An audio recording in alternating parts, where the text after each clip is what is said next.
आज आपके साथ बहुत अहम और ज़रूरी वीडियो शेयर करना चाहता हूँ। आप यकीन करें कि ये वीडियो न सिर्फ आपके ईमान को मज़ीद मजबूत करेगा, अल्लाह रब्बुल इज़्ज़त के ऊपर ईमान और यकीन मज़ीद मजबूत करेगा, बल्कि साथ साथ में आपको जो इश्कालात आते हैं अल्लाह रब्बुल इज़्ज़त के बारे में या इस्लाम के बारे में, ख़ास करके बाद लोग ऐसे होते हैं कि अल्लाह के बारे में तरह तरह की वसवसे इनके जहन में आते हैं। तो आज की इस वीडियो में इंशाअल्लाह ताला अगर आप ये वीडियो देखेंगे, मुकम्मल देखेंगे, तो इंशाअल्लाह ताला न सिर्फ वो वसवसे दूर होंगे, बल्कि मज़ीद जो है आपका ईमान और यकीन जो है अल्लाह रब्बुल इज़्ज़त के ऊपर कामिल हो जाएगा। तो आप मौलाना यासिर नदीम अलवाजिदी साहब की इस क्लिप को मुकम्मल समाअत करें और न सिर्फ इसको आगे शेयर करें, बल्कि इस पर जो है अपने राय कमेंट सेक्शन में भी ज़रूर दीजिए। तो चलते हैं स्क्रीन पर। पहला तो ये कि अल्लाह के एग्जिस्टेंस को प्रूव करो। कहाँ है अल्लाह? 7 आसमान पे बैठा है ना, तो पहले 7 आसमान प्रूव कर दो कहाँ है।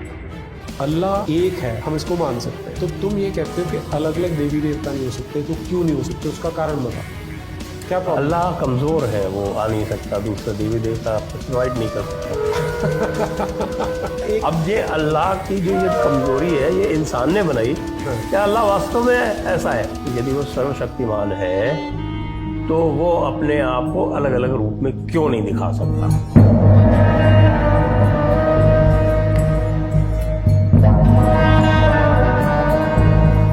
जी सर, मेरा एक क्वेश्चन था। आपकी वीडियो देखी थी मैंने कल ही शायद। आप सनातनी है भाई? जी जी जी। या आर्य समाजी हैं? नहीं नहीं, सनातनी समाज से तो ऐसा कुछ नहीं, मैं हिंदू हूँ मतलब।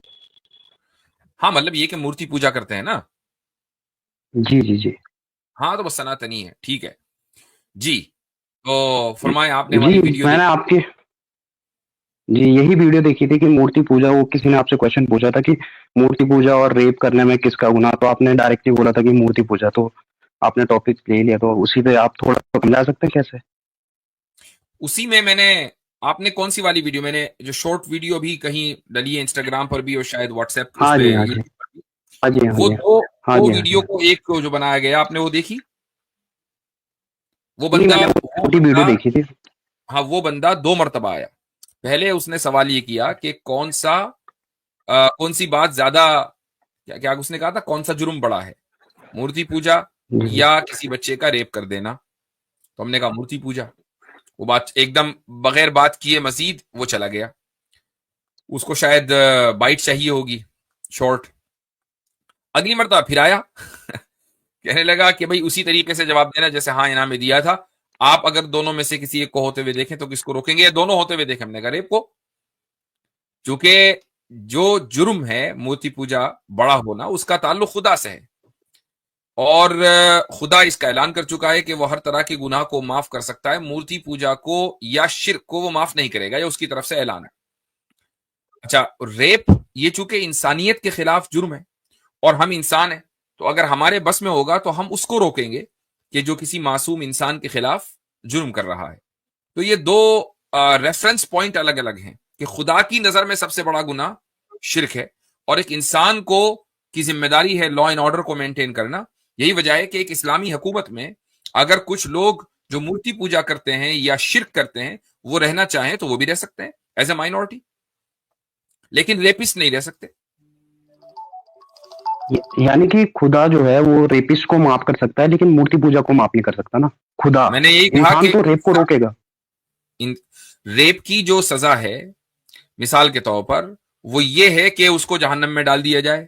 कितने अरसे के लिए डाला जाए ये अल्लाह ताला जानता है, लेकिन जो मुशरिक की सजा है वो फॉरएवर जहन्नम है। मतलब खुदा जो है वो रेप को छोटा गुनाह मानता है, उसको माफ कर भी सकता है, नहीं भी कर सकता है, लेकिन मूर्ति पूजा को कभी माफ नहीं करेगा। यानी कि मूर्ति पूजा ज्यादा बड़ा गुनाह हो गया। मूर्ति पूजा को वो कभी माफ नहीं करेगा। और रही ये बात रेप की, तो रेप चूंकि इंसान के खिलाफ वायलेशन है, ठीक है, तो अब ऐसा होगा कि खुदा उस जिसका रेप किया गया उसको और जो रेपिस्ट है उसको, दोनों को बुलाएगा, भाई अपना मामला साफ करो। अगर जिसका रेप किया गया उसने माफ नहीं किया तो रेपिस्ट को जहन्नम के अंदर डाल दिया जाएगा। खुदा ऐसे लोगों को माफ नहीं करेगा। हाँ, यह है कि उनकी सजा इटर्नल नहीं होगी, सजा इटर्नल नहीं होगी। एक मुद्दत तक सजा है, वो मुद्दत कितनी है? वो 1000 साल हो सकते हैं, 1 मिलियन ट्रिलियन जिलियन साल हो सकते हैं, लेकिन इटर्नल नहीं होंगे। इटर्नल वो आइडल वर्शिपिंग या शिर्क है, उसकी सजा। यानी कि जुर्म की अगर हम एक लिस्ट बना लें तो उसमें जो है खुदा के नजदीक सबसे बड़ा गुनाह ये है मूर्ति पूजा है, उसके सबसे बाद बड़ा रेप गुनाह है। शिर्क है। हाँ मतलब जो गॉड है वो उसको ये है कि रेप छोटा गुनाह है उसके लिए। देखो, छोटा और बड़ा हम इस माना कर कह रहे हैं कि किसकी सजा में इटर्निटी है और किसकी सजा में इटर्निटी नहीं है। ये नहीं है कि छोटा गुनाह यार चलो कोई मामूली सी बात हो गई, कोई बात नहीं है, ऐसा नहीं है, वो भी सीरियस है। लेकिन जब आप कंपैरिजन करेंगे कि किसकी सजा में इटर्निटी है, ये बिल्कुल ऐसा ही है। मैं उसको आप मिसाल दूं कि एक आदमी है, उसने रेप किया और दूसरे आदमी ने मर्डर किया। अब बताओ डेथ पेनल्टी किसमें है जी। है जी, डेथ पेनल्टी किसमें है? सॉरी मैं आपका क्वेश्चन वो एक ब्लॉक हो आदमी गया ने बीच में। मर्डर किया, दूसरे ने रेप किया। अब जी, डेथ पेनल्टी किसमें मिलेगी? डेथ पेनल्टी दोनों में ही है शायद, दोनों में ही है हाँ, वैसे। अच्छा। मर्डर में तो ना हाँ, हाँ हाँ, तो वो जैसे डेथ का भी अरे होता है, जैसे केसेस चलते हैं तो उसमें जी क्या होता है कि इंटेंसिटी देखा जाता है कि जो जी मर्डर नहीं, हुआ है रेप उसकी के जो बाद अगर इंटेंसिटी है। मर्डर कर दिया तो डेथ पेनल्टी है, अगर खाली रेप किया है तो अभी तक के डेथ पेनल्टी का कानून नहीं है। एक आदमी ने मर्डर किया, दूसरे ने रेप किया, ठीक है। अब मुझे बताएं डेथ पेनल्टी किसमें? मर्डर में है, सर ऑब्वियसली मर्डर बात में है, भी डेथ पेनल्टी है। मर्डर में ही है। अब डॉच करने की कोशिश ना करें, मर्डर में ही है। अब आप ये कहें कि क्या गवर्नमेंट के नजदीक रेप करना एक मामूली सी बात है? क्या एक छोटी चीज है? नहीं है, नहीं नहीं है। है, नहीं है, वो भी सीरियस है। लेकिन ये जब आप पनिशमेंट को देखेंगे तो डेथ पेनल्टी मर्डर में होगी, रेप में नहीं होगी। डेथ पेनल्टी मर्डर में होगी, चोरी में नहीं होगी, करप्शन में भी नहीं होगी। जबकि करप्शन और चोरी कोई छोटी चीज नहीं है, बहुत बड़ी चीज है। तो जब आप पनिशमेंट को देखते हैं खुदा की नजर में, पनिशमेंट के एतबार से जो इटर्नल पनिशमेंट है वो शिर्क में है। लेकिन रेप कोई छोटी चीज नहीं है। आप ये कहते हैं कि अच्छा ये छोटी चीज है, छोटी चीज नहीं है। हाँ, इटर्नल पनिशमेंट नहीं है। जी, यहाँ पे आपने मर्डर और रेप का एग्जांपल दिया, तो दोनों ही जुर्म है, ठीक है, दोनों ही मतलब बहुत ही ज्यादा है। लेकिन मैं ये नहीं समझ पा रहा हूँ कि कोई एक हिमालय पे बैठ के साधु वो पूजा कर रहा है, शिवलिंग उसने रखा है। जैसे मैं तो हिमालय स्टेट से आता हूँ, तो उसमें हिमालय पे बैठे रहते हैं, 12-12 साल बाद दिखते हैं कुंभ में, लेकिन वो वहां बैठ के अपनी चुपचाप पूजी मूर्ति पूजा कर रहा है, क्या खा रहा है क्या नहीं खा रहा है। लेकिन एक बंदा है वो रेप कर रहा है, मर्डर कर रहा है, जो भी कर रहा है, तो वो जो जिसको किसी दुनिया से मतलब नहीं है उसका वो गुनाह कैसे हो गया, ये थोड़ा समझाएंगे आप? जी हाँ, देखिए आप जब ये कहते हैं ना कि उसने किसी का क्या बिगाड़ा, यानी जहन में ये बात रहती है कि एक आदमी अगर मूर्ति पूजा कर रहा है अपनी कुटिया में बैठकर, ठीक है, तो उसने इंसान का क्या बिगाड़ा। तो आपका जो पूरा आर्ग्यूमेंट है वो दरअसल हार्म प्रिंसिपल के ऊपर डिपेंड करता है, और यही मॉडर्निज्म या पोस्ट मॉडर्निज्म का उसूल है। चूंकि आपकी जो प्रोग्रामिंग हुई है स्कूल एजुकेशन की बुनियाद पर, वो इस पर हुई है कि लॉज जो बनेंगे वो हार्म प्रिंसिपल की बुनियाद पर बनने चाहिए, कि अगर आपका रवैया दूसरे के लिए हार्मफुल है तो बुरा है, और अगर हार्मफुल नहीं है तो आप चाहे जो करें, ठीक है। यहां मसला आ जाता है। इसको आप एक दूसरी मिसाल से समझ लें। चलें, अभी आप साधु हटा लें, दो लड़के हैं या दो बहन भाई हैं, उसी कुटिया में जहां साधु बैठा है वो बहन भाई रहते हैं, और वो as a husband and wife जिंदगी गुजारना चाहते हैं। आपको क्या लगता है, आपके एतबार से ये ठीक है? रहते हैं तो उसमें क्या गलत है? फिर वो रहते हैं तो रहते कोई हैं, गलत मतलब नहीं है। यानी बहन भाई, आप अपनी बहन के साथ उस तरह जिंदगी गुजार सकते हैं? या आपको डिस्गस्टिंग नहीं लगता? नहीं, एज अ भाई बहन तो रह सकते हैं। भाई बहन नहीं, as a husband husband wife and हो, wife, as a husband and wife. दो भाई बहन हस्बैंड वाइफ की तरह रह रहे हैं? हाँ, नहीं, ये तो मैं वो नहीं मानता हूँ कि नहीं, ठीक नहीं है। नहीं मानते ना भाई। आप उस कुटिया में जो हिमालय के की कहीं मतलब माउंट एवरेस्ट के ऊपर ही रखी हुई है, बस वहां पहुंच ही नहीं पाता कोई, वहां पर ये हरकत हो रही है, तो इंसानियत का इसमें क्या नुकसान है? आपका कोई नुकसान नहीं किया, नेपाल वालों का कोई नुकसान नहीं हुआ, इंडिया भूटान किसी का भी नुकसान हुआ, जहां जहां उसकी बॉर्डर मिलती है, किसी एक बंदे का भी तो नुकसान नहीं है। लेकिन आप उसको अलाउ नहीं करेंगे। क्यों नहीं करेंगे भाई? नुकसान तो है नहीं यहां पर, वो किसको नुकसान पहुंचा रहे हैं? इसका मतलब ये हुआ कि गुनाह, देखो जुर्म और गुनाह के दरमियान फर्क करना चाहिए। जुर्म जो होता है यानी जिसको क्राइम बोलते हैं, क्राइम का जो लफ्ज है वो इंसानियत के रेफरेंस पॉइंट के एतबार से बोला जाता है कि जब हम क्राइम करते हैं तो दूसरे को नुकसान पहुंचाते हैं। और एक होता है सिन, सिन जिसको हम गुनाह बोलते हैं। गुनाह के लिए यह जरूरी नहीं है कि आप किसी दूसरे इंसान को नुकसान पहुंचाएं। गुनाह के लिए इतना काफी है कि आपने खुदा की बात नहीं मानी। खुदा यह कह रहा है कि मैं ही इस पूरी धरती का मालिक हूं, मैं ही इस पूरी कायनात का मालिक हूं और मेरे अलावा किसी की इबादत नहीं होगी। और आप ये कहते हैं कि नहीं, मैं खुदा के अलावा 10 की और इबादत करूंगा। तो हो सकता है कि ये जुर्म ना हो, किसी स्टेट के खिलाफ जुर्म ना हो, किसी सोसाइटी के खिलाफ जुर्म ना हो और किसी में इसमें किसी का नुकसान ना हो, लेकिन गुनाह तो अपनी जगह है। तो जो सजा मिल रही है खुदा के यहां, वो सिर्फ जुर्म की वजह से नहीं मिलती है, गुनाह की वजह से भी मिलती है। और दोनों के दरमियान फर्क करना जरूरी है। तो हम लोग जो फर्क नहीं कर पाते वो इसलिए कि हम गुनाह और जुर्म को यानी सिन और क्राइम दोनों को एक ही समझते हैं।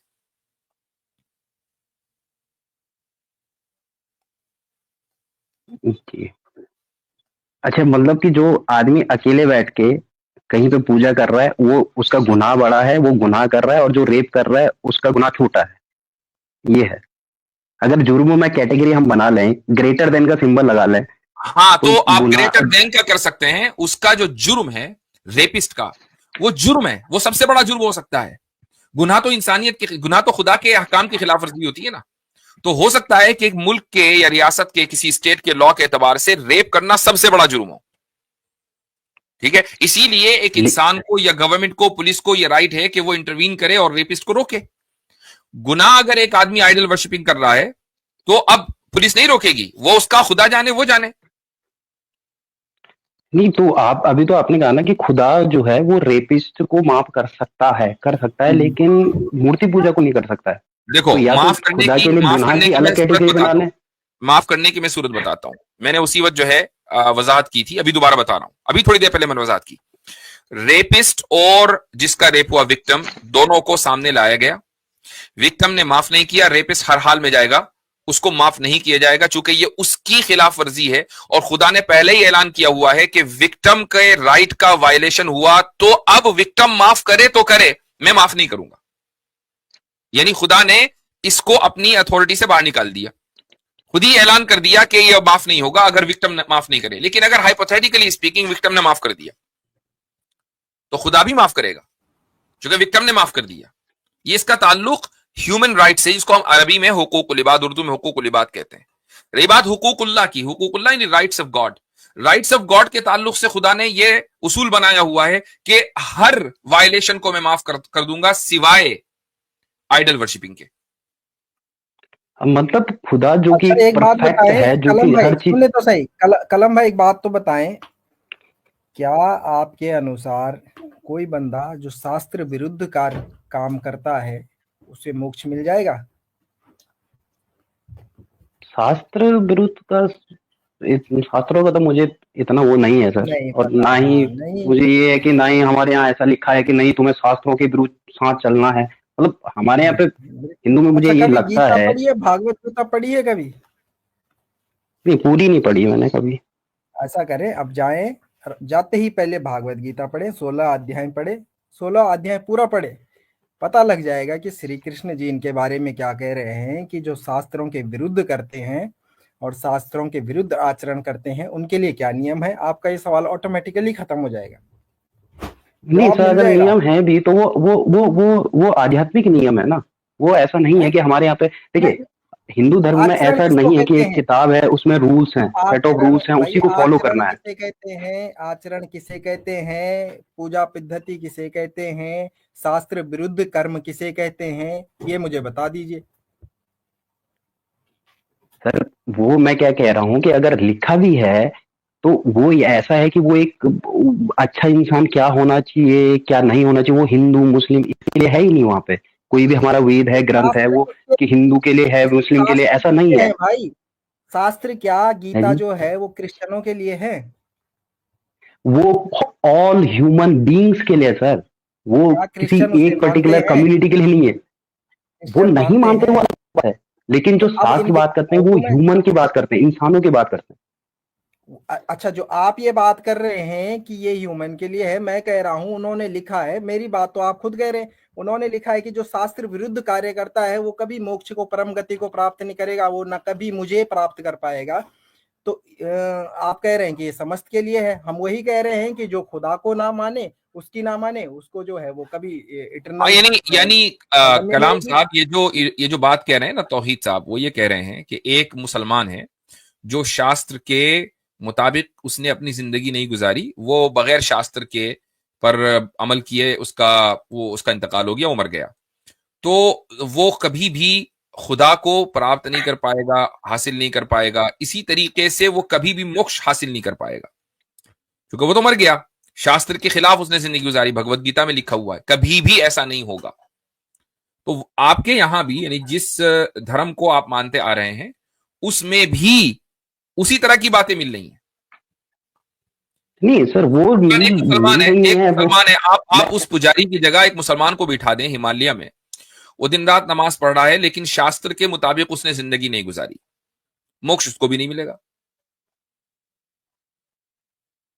जी, मेरा सर सिंपल सा एक क्वेश्चन था। अब एग्जाम्पल और सिचुएशन बना के तो कुछ किसी भी चीज को कितना भी कॉम्प्लिकेट किया जा सकता है, बात ये नहीं लेकिन है, मेरा बात ये है सिंपल कि सा कोई क्वेश्चन भी कि एक गॉड है, सवाल का एक जो गॉड जवाब है। है वो सिचुएशन से रिलेट ही करता है, सिचुएशन टू सिचुएशन। सिचुएशन तो मैंने खुद बनाई। जिस नहीं आदमी सर, ने मुझसे पहले सवाल किया था पिछले हफ्ते, शायद तर्कशील नाम था उसका, उसने भी एक सिचुएशन ही दी थी कि आपने दो लोगों को देखा, एक मूर्ति पूजा कर रहा है, दूसरा रेप कर रहा है, इसमें कौन सा गुनाह बड़ा या जुर्म बड़ा है?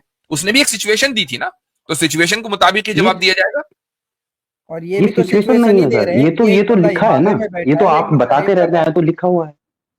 तो बहरहाल उसको हमने ये रैशनलाइज ऑलरेडी कर दिया। मैंने मर्डर की मिसाल दे दी, रेप की मिसाल दे दी, इसी तरीके से मैंने आपको भाई बहन की मैरिज की मिसाल दे दी। ये सारी मिसालें आपको दे दी हैं जो हार्म प्रिंसिपल के ऊपर आपका जो जहन यानी बना हुआ है कि बुरी वही चीज है कि जो दूसरे के लिए नुकसानदेह हो, इसको हम ऑलरेडी रिफ्यूट कर चुके हैं। तो मेरे ख्याल से अगली मरतबा फिर कभी बात होगी जब आप आएंगे अगले कॉल